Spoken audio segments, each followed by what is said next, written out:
La commission électorale indépendante de Côte d'Ivoire a proclamé les résultats de l'élection municipale de Grand Bassam avec comme grand vainqueur Jean-Louis Moulot, candidat du RHDP. Des résultats que contexte vigoureusement le maire sortant et candidat du PDCI-RDA. Par un tour de magie extraordinaire, on voit donc à la télévision une proclamation des résultats concernant les résultats de Grand Bassam. On n'a pas eu les éléments. Les résultats qui ont été proclamés l'ont été sur quelle base?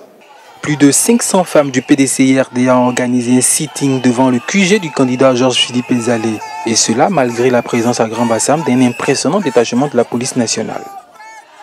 Les femmes ont décidé de venir revendiquer leur droit qui est de faire de telle sorte que la légalité soit établie.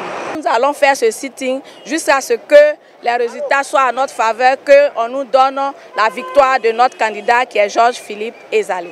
Face aux revendications de Georges-Philippe Ezalé et de ses partisans, le camp Jean-Louis Moulot, confiné à son QG des campagnes, demande que son adversaire utilise les voies de recours que lui confère la loi électorale.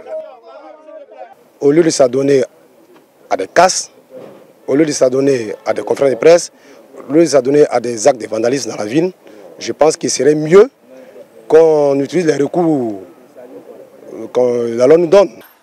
Grand Bassam vit pour le moment au rythme de la contestation des partisans de Georges-Philippe Ezalé qui entendent utiliser tous les moyens démocratiques pour entrer dans leurs droits.